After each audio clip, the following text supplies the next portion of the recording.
Hello friends, welcome to mutual funds Telugu. 2000, 2008, 2015 and 2020 ఈ ఇయర్స్లో Nifty 50 all time high నుంచి fall అయింది అండ్ ఆ ప్రైస్ని మళ్ళీ రికవర్ అవ్వడానికి 180 ట్రేడింగ్ డేస్ పట్టింది. ప్రజెంట్ ఇండియన్ మార్కెట్కి వాల్యుయేషన్స్ చాలా ఎక్కువ ఉన్నాయి. అక్టోబర్ 2024లో FIIs almost 1 lakh crores sell చేశారు. లాస్ట్ 3 years టైం పీరియడ్లో హైయెస్ట్ సెల్లింగ్ మంత్ ఇది. ఇలాంటి సిచ్యువేషన్లో లంసమ్ ఇన్వెస్ట్మెంట్ చేయొచ్చా లేదా, ఒకవేళ ఇన్వెస్ట్మెంట్ చేయాలనుకుంటే 5 years టైం పీరియడ్కి ఎలా రిటర్న్స్ రావచ్చు, fixed deposit, provident fund and గోల్డ్తో కంపేర్ చేస్తే మ్యూచువల్ ఫండ్లో రాంగ్ టైం పీరియడ్లో లంసమ్ ఇన్వెస్ట్మెంట్ చేస్తే రిటర్న్స్ ఎలా ఉండొచ్చు, ఇవన్నీ ఈ వీడియోలో నేను డీటెయిల్గా ఎక్స్ప్లెయిన్ చేస్తాను. మేము రీసెంట్గా ఒక అనాలిసిస్ చేసాం. ఎప్పుడైతే నిఫ్టీ 50 హై ప్రైస్ నుంచి మోర్ దెన్ 5% ఫాల్ అయిందో ఆ ప్రైస్ మళ్ళీ రికవర్ అవ్వడానికి ఎన్ని డేస్ టైం పట్టింది అని ఒక క్యాల్కులేషన్ చేసాం. సో హైయెస్ట్ నుంచి లోయెస్ట్ డేస్కి మనం కానీ డేటా చూసినట్టయితే 2008 January 8th నిఫ్టీ 50 ప్రైస్ 6,357 ఉంది అండ్ అక్కడ నుంచి మార్కెట్ ఫాల్ అయింది. మళ్ళీ ఈ ప్రైస్ని నిఫ్టీ 50 December 9th, 2013 క్రాస్ అయింది. అంటే 1,468 ట్రేడింగ్ డేస్ తర్వాత నిఫ్టీ 50 ఈ ప్రైస్ని మళ్ళీ క్రాస్ అయింది. అంటే ఆల్మోస్ట్ 4 years పట్టింది ఆ ప్రైస్ రికవర్ అవ్వడానికి.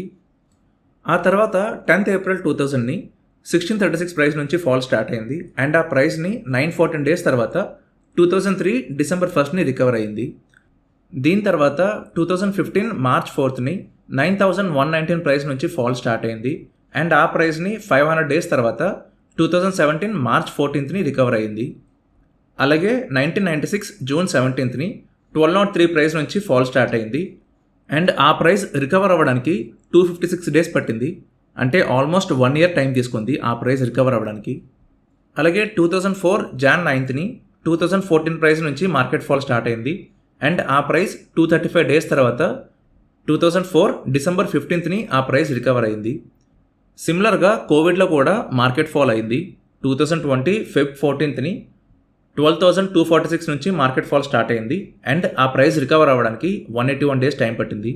అండ్ రీసెంట్గా 2022 January 18th 18,350 ప్రైస్ నుంచి మార్కెట్ ఫాల్ స్టార్ట్ అయింది అండ్ ఆ ప్రైస్ రికవర్ అవ్వడానికి 201 డేస్ పట్టింది.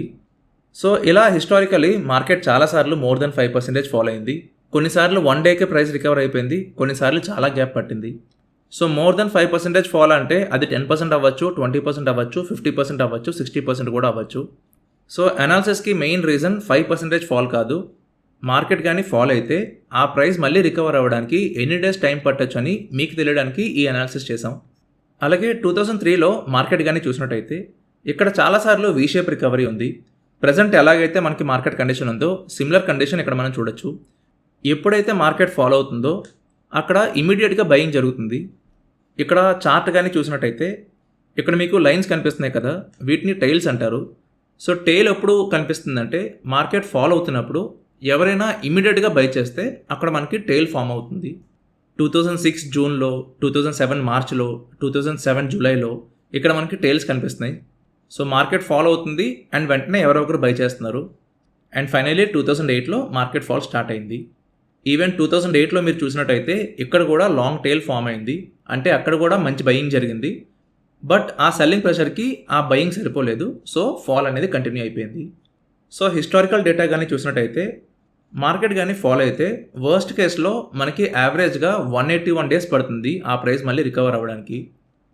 నేను నా క్లయింట్స్కి ఎప్పుడూ ఒక మాట చెప్తుంటాను, మీరు మ్యూచువల్ ఫండ్లో ఇన్వెస్ట్మెంట్ చేద్దాం అనుకుంటే ఫస్ట్ 3 years ఏమైనా సరే పట్టించుకోవద్దు అని. ఎందుకంటే హిస్టారికల్గా మార్కెట్ ఫాల్ అయినప్పుడు వర్స్ట్ కేసులో మోర్ దెన్ 3 years టైం పట్టింది.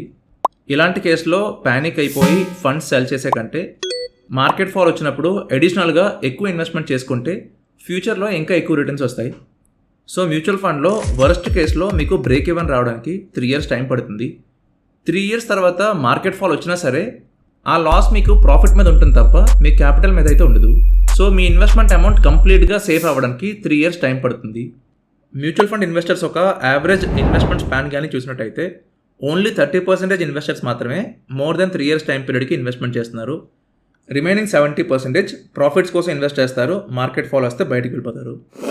సో హిస్టారికల్గా ఇలాంటి మార్కెట్ కండిషన్స్లో మనం కానీ లంసమ్ అమౌంట్ ఇన్వెస్ట్మెంట్ చేసి ఉంటే ఆ రిటర్న్స్ ఎలా ఉండేవి, సిమిలర్గా ఎస్ఐపి కానీ చేసినట్టయితే ఆ రిటర్న్స్ ఎలా ఉండేవో చూద్దాం. నేను ఎగ్జాంపుల్ పర్పస్కి HDFC top 100 regular fund and Franklin India blue chip regular ఫండ్ని తీసుకుంటున్నాను. మనకి డైరెక్ట్ ఫండ్స్ 2013లో లాంచ్ అయ్యాయి. సో 2013 ముందు వరకు మనం రీసెర్చ్ చేయాలంటే మనకి రెగ్యులర్ ఫండ్స్ డేటానే కావాలి. మీరు ఇన్వెస్ట్మెంట్ చేసినప్పుడు డైరెక్ట్ ఫండ్లో ఇన్వెస్ట్మెంట్ చేయండి. నేను ఓన్లీ ఫర్ అనాలిసిస్ పర్పస్కి రెగ్యులర్ ఫండ్ తీసుకుంటున్నాను. 2000 Jan 1 నుంచి 2003 July 1 వరకు ఈ 2 ఫండ్స్లో ఈచ్ 2 lakh రూపీస్ ఇన్వెస్ట్మెంట్ చేసినట్టయితే హెచ్డిఎఫ్సి టాప్ 100 ఫండ్లో -4.11% లాస్ వచ్చేది and Franklin India blue chip ఫండ్లో 0.66% ప్రాఫిట్ వచ్చేది. సేమ్ టైం పీరియడ్కి ఫిక్స్డ్ డిపాజిట్లో 7.58% ప్రాఫిట్ వచ్చేది అండ్ పబ్లిక్ ప్రావిడెంట్ ఫండ్లో 9.71% ప్రాఫిట్ వచ్చేది. పీపీఎఫ్కి 9.7% రిటర్న్స్ ఎలా వచ్చాయని డౌట్ పెట్టుకోవద్దు. హిస్టారికల్లీ పీపీఎఫ్కి 12% కూడా రిటర్న్స్ ఉండేవి. గ్రాడ్యువల్గా రేట్ ఆఫ్ ఇంట్రెస్ట్ అనేది రెడ్యూస్ అవుతూ వచ్చింది. బట్ ఆల్ టైమ్ హైలో లంసమ్ చేయకుండా సేమ్ టైం పీరియడ్కి ఎస్ఐపి కానీ చేసినట్టయితే హెచ్డిఎఫ్సి టాప్ 100 ఫండ్లో 21.9% రిటర్న్స్ వచ్చేవి, వెరాజ్ ఫ్రాంక్లిన్ ఇండియా బ్లూ చిప్ ఫండ్లో 14.7% రిటర్న్స్ వచ్చేవి. సిమిలర్గా 2008 Jan 1 నుంచి 2013 December 31 వరకు ఈ 2 ఫండ్స్లో ఈచ్ 2 lakh రూపీస్ ఇన్వెస్ట్మెంట్ చేసినట్టయితే హెచ్డిఎఫ్సి టాప్ 100 ఫండ్లో 5.55% ప్రాఫిట్ వచ్చేది, ఫ్రాంక్లిన్ ఇండియా బ్లూ చిప్ ఫండ్లో 4.07% ప్రాఫిట్ వచ్చేది, ఫిక్స్డ్ డిపాజిట్లో 7.88% రిటర్న్స్ వచ్చేవి అండ్ గోల్డ్లో 17.74% ప్రాఫిట్స్ వచ్చేవి అండ్ పబ్లిక్ ప్రావిడెంట్ ఫండ్లో 8.25% రిటర్న్స్ వచ్చేవి. సో మీరు కానీ చూసినట్టయితే ఆల్ టైమ్ హైలో మనం ఇన్వెస్ట్మెంట్ చేస్తే gold, public provident fund and bank fixed deposit కంటే మ్యూచువల్ ఫండ్స్లోనే తక్కువ రిటర్న్స్ వస్తున్నాయి. సో ఎవరో ఏదో చెప్పారని నచ్చినప్పుడు లంసమ్ ఇన్వెస్ట్మెంట్ చేస్తే మీకు తక్కువ రిటర్న్స్ రావడానికి చాలా ఎక్కువ ఛాన్సెస్ ఉంటాయి. బట్ ఇదే టైం పీరియడ్కి ఎస్ఐపి కానీ చేసినట్టయితే హెచ్డిఎఫ్సి టాప్ 100 ఫండ్లో 11.32% రిటర్న్స్ వచ్చేవి, వెరాజ్ ఫ్రాంక్లిన్ ఇండియా బ్లూ చిప్ ఫండ్లో 10.83% రిటర్న్స్ వచ్చేవి. So even though market fall అవుతున్నా సరే మనం ఎస్ఐపి చేస్తాం కాబట్టి ప్రైస్ అనేది యావరేజ్ అవుతుంది. సో అందుకే మనకి ఎస్ఐపిలో లాస్ కంటే ప్రాఫిట్ రావడానికి ఎక్కువ ఛాన్స్ ఉంటుంది irrespective of market condition. So historical cases పక్కన పెట్టినట్టయితే యాజ్ ఆన్ టుడే మన మార్కెట్ అయితే బాగా హైలీ వాల్యూడ్ ఉంది. That to mid and small cap అయితే ఇంకా ఓవర్ వాల్యూడ్లో ఉన్నాయి. ఇలాంటి కేసులో మనం లంసమ్ ఇన్వెస్ట్మెంట్ చేయొచ్చా లేదా అంటే మీకు పబ్లిక్ ప్లాట్ఫామ్స్లో ఎవరి అనాలిసిస్ వాళ్ళకు ఉంటుంది. 2021లో నిఫ్టీ 6500కి డ్రాప్ అయిపోతుందని చాలామంది ప్రిడిక్ట్ చేశారు. 1 year తర్వాత దానికి కొంచెం ప్రమోషన్ ఇచ్చి 12,000కి ఫాలో అయిపోతుంది అన్నారు అండ్ ప్రజెంట్ 15,000కి ఫాలో అయిపోవచ్చు అంటున్నారు. సో ఎలాంటి ప్రిడిక్షన్స్ పక్కన పెడితే నెక్స్ట్ 1 year మార్కెట్ ఏదైనా అవ్వచ్చు, ఇంక్రీజ్ అవ్వచ్చు లేదా డిక్రీజ్ అవ్వచ్చు. సో ఫ్యూచర్లో ఏమవుతుందో ఎవరికీ తెలియదు కాబట్టి ఇలాంటి కేసులో మీరు కానీ మ్యూచువల్ ఫండ్లో లంసమ్ ఇన్వెస్ట్మెంట్ చేయాలనుకుంటే బ్యాలెన్స్ అడ్వాంటేజ్ ఫండ్స్ కానీ డైనమిక్ అసెట్ అలికేషన్ ఫండ్స్ కానీ ప్రిఫర్ చేయండి. బట్ మీరు కానీ ప్యూర్ ఈక్విటీ ఫండ్స్లో ఇన్వెస్ట్మెంట్ చేయాలనుకున్నట్టయితే ఒక పాయింట్ బాగా గుర్తుపెట్టుకోండి. మీరు ఏదైనా మ్యూచువల్ ఫండ్లో లంసమ్ ఇన్వెస్ట్మెంట్ చేసే ముందు ఫస్ట్ ఒక ప్రాపర్ పోర్ట్ఫోలియో బిల్డ్ చేసుకోండి. మీకు ఆల్రెడీ ఏ ఫండ్స్లో అయితే ఎస్ఐపి రన్ అవుతుందో మీరు ఆ ఫండ్స్లోనే లంసమ్ కూడా ఇన్వెస్ట్మెంట్ చేసుకోండి. సో మన దగ్గర ఏ ఫండ్స్ అయితే ఉన్నాయో ఆ ఫండ్స్లో మనం లంసమ్ చేసినట్టయితే ఈవెన్ దో మార్కెట్ ఫాల్ వచ్చినా సరే మనకి లాస్ అనేది ఎక్కువ ఉండదు, లాస్ తక్కువ ఉంటుంది. ఎందుకంటే ఎస్ఐపి వల్ల మనకి లాస్ అనేది యావరేజ్ అవుతూ వస్తుంది. సో మీరు కానీ కంప్లీట్ ఈక్విటీ మ్యూచువల్ ఫండ్లో లంసమ్ ఇన్వెస్ట్మెంట్ చేద్దాం అనుకుంటే మీకు ఆల్రెడీ ఆ ఫండ్లో ఎస్ఐపి ఉండేటట్టు చూసుకోండి. సో దట్ మీకు ఎంతో కొంత బెనిఫిట్ ఉంటుంది. అండ్ సెకండ్ పాయింట్ ఏంటి అంటే ఈక్విటీ మ్యూచువల్ ఫండ్లో 100% లంసమ్ అమౌంట్ ఇన్వెస్ట్మెంట్ చేయొద్దు. ఎస్టీపీ ప్రిఫర్ చేయండి. ఎస్టీపీ అంటే సిస్టమాటిక్ ట్రాన్స్ఫర్ ప్లాన్. మీరు ఒక లిక్విడ్ ఫండ్ నుంచి ఈక్విటీ ఫండ్కి మనీ అనేది ట్రాన్స్ఫర్ చేస్తారు. బట్ ఎస్టీపీకి ఒక డిసడ్వాంటేజ్ ఉంది. అదేంటి అంటే ఒకవేళ మార్కెట్ కానీ ఇంక్రీజ్ అయినట్టయితే మనం ఎంతో కొంత రిటర్న్స్ అనేవి లూజ్ అవుతాం. 2016 July 1 1 year టైం పీరియడ్కి 2 lakh రూపీస్ని ఐసిఐసిఐ ప్రుడెన్షియల్ లిక్విడ్ ఫండ్ నుంచి ఐసిఐసిఐ ప్రుడెన్షియల్ బ్లూ చిప్ ఫండ్కి ఎవ్రీ మంత్ 16,600 రూపీస్ని ట్రాన్స్ఫర్ చేసినట్టయితే మనకి 13.04% రిటర్న్స్ వచ్చేవి. కానీ సేమ్ టైం పీరియడ్కి ఎస్టీపీలు అవేం చేయకుండా సింపుల్గా లంసమ్ అమౌంట్ కానీ ఇన్వెస్ట్మెంట్ చేసుంటే 19.74% రిటర్న్స్ వచ్చేవి. సో ప్రతిసారి ఎస్టీపీ అంత బెస్ట్ ఆప్షన్ అవ్వదు. ఎందుకంటే మార్కెట్ కానీ రివర్స్ అయింది అంటే ఎస్టీపీ మనకి తక్కువ రిటర్న్స్ ఇస్తుంది. ప్రీవియస్గా జరిగిపోయిన డేటా చూసి ఇలా చేయడం మంచిది అలా చేయడం మంచిదని చెప్పడం చాలా ఈజీ. కానీ మనం కూడా 2016లో కానీ లంసమ్ అమౌంట్ ఇన్వెస్ట్మెంట్ చేయాలనుకుంటే ఆ చాయిస్ అంత ఈజీ అయ్యేది కాదు. ఎందుకంటే అప్పుడు కూడా మార్కెట్ హైలీ వాల్యూడ్ ఉంది. సో ఈ ప్రాబ్లమ్ని సాల్వ్ చేయాలంటే మీరు ఎస్టీపీ చేసుకోవచ్చు ఈక్విటీ ఫండ్లో. ఒకవేళ మీరు ఎస్టీపీ స్టార్ట్ చేశాక మార్కెట్ ఇంక్రీజ్ అయినా లేదా మీరు ఇన్వెస్ట్మెంట్ చేసే ఫండ్ ఇంక్రీజ్ అయినా సరే మీరు లిక్విడ్ ఫండ్ నుంచి ఈక్విటీ ఫండ్కి మాన్యువల్గా స్విచ్ చేసుకోవచ్చు. ఎస్టీపీ అనేది ఆటోమేటిక్గా జరుగుతుంది, కానీ మీరు మాన్యువల్గా కూడా మనీ అనేది స్విచ్ చేసుకోవచ్చు లిక్విడ్ ఫండ్ నుంచి ఈక్విటీ ఫండ్కి.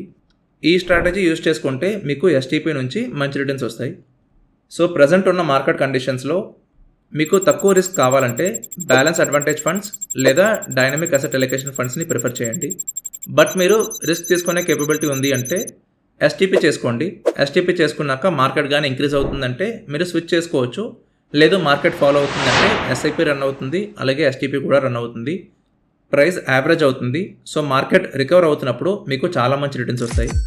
అండ్ ఒకటి మాత్రం బాగా గుర్తుపెట్టుకోండి, హిస్టారికల్గా మార్కెట్ బ్రేక్ ఈవెన్ అవ్వడానికి 3 years టైం పట్టింది. అది మళ్ళీ రిపీట్ అవ్వచ్చు. అలాంటి కేసులో మీరు ప్యానిక్ అవ్వకూడదు. మీరు ఇన్వెస్ట్మెంట్ కంటిన్యూ చేసుకోవాలి. అప్పుడే మీకు వెల్త్ అనేది క్రియేట్ అవుతుంది. ఒక్కసారి మార్కెట్ కానీ ఫాలో అవ్వడం స్టార్ట్ అయిందంటే మీకు చాలామంది సెల్ హై బైలో స్ట్రాటజీస్ చెప్తారు. మీరు హైలో సెల్ చేసింది లేదు, లోలో బై చేసింది లేదు, రెండూ జరగవు. అందరూ చెప్పింది విని ఫ్రీక్వెంట్గా బయింగ్ అండ్ సెల్లింగ్ చేసే కంటే బై అండ్ హోల్డ్ స్ట్రాటజీలోనే మీకు ఎక్కువ రిటర్న్స్ వస్తాయి. So present lump sum amount investment చేయొచ్చా అంటే చేసుకోవచ్చు, బట్ స్ట్రాటజీ యూజ్ చేసి ఇన్వెస్ట్ చేసుకోండి. అండ్ మీరు కానీ మీ ఎగ్జిస్టింగ్ మ్యూచువల్ ఫండ్ పోర్ట్ఫోలియోని రివ్యూ చేయాలనుకున్నా, కంపేర్ టు బెంచ్ మార్క్ ఆ పోర్ట్ఫోలియో ఎలా పర్ఫామ్ చేస్తుందని తెలుసుకోవాలనుకున్నా, అండ్ రెగ్యులర్ నుంచి డైరెక్ట్కి కన్వర్ట్ చేయాలనుకున్నా మీరు అపాయింట్మెంట్ బుక్ చేసుకోవచ్చు. అపాయింట్మెంట్ లింక్ కింద డిస్క్రిప్షన్లో ఉంది. Compare to regular mutual funds 50% తక్కువే ఫీజు ఛార్జ్ చేస్తాం మేము. అండ్ మీ పోర్ట్ఫోలియోలో ఏదైనా ఫండ్ సెల్ చేయాల్సి వచ్చింది అంటే ఆ ఫండ్ ఎందుకు సెల్ చేయాలి, ఆ ఫండ్ సెల్ చేస్తే ఎంత ట్యాక్స్ పడుతుంది, ఆ ట్యాక్స్ రికవర్ అవ్వడానికి ఎంత పర్సెంటేజ్ రిటర్న్స్ కావాలి, అది మనకి ఏ ఫండ్లో రావచ్చు, ఇవన్నీ మీకు డీటెయిల్గా ఎక్స్ప్లెయిన్ చేస్తాం. అలాగే మీరు లంసమ్ అమౌంట్ ఇన్వెస్ట్మెంట్ చేద్దాం అనుకున్నా మీరు అపాయింట్మెంట్ బుక్ చేసుకోవచ్చు. సో ఇది అండి వీడియో. ఈ వీడియో మీద మీకు ఎలాంటి డౌట్స్ ఉన్నా సరే మీరు కింద కమెంట్ సెక్షన్లో అడగచ్చు. అండ్ వీడియో కనుక నచ్చినట్టయితే వీడియోని లైక్ చేయండి, మీ ఫ్రెండ్స్కి షేర్ చేయండి, ఛానల్కి సబ్స్క్రైబ్ అవ్వండి అండ్ బెల్ ఐకాన్ ప్రెస్ చేయండి సో దట్ ప్రతి వీడియో మీరు వెంటనే చూడొచ్చు. Thank you for watching this video. Investment in securities market are subject to market risks. Read all the related documents carefully before investing.